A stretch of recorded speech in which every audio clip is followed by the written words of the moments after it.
Guys, here are the big no-nos when it comes to fire alarms in public buildings. Don't pull fire alarms for fun. Don't open pull stations. Don't take the fire alarm off the wall. Don't unscrew the fire alarm. Don't paint the fire alarm. Don't take the strobe off the fire alarm. Don't take the horn off the fire alarm. Don't disable the horn or the strobe on the fire alarm.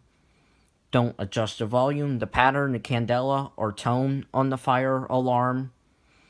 Don't cut power to the fire alarm. Don't smash the fire alarm.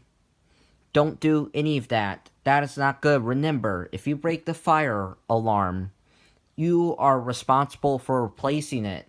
Leave the fire alarm the way it is. Fire alarms are not toys. They are life safety devices, so never ever mess with them. Bye.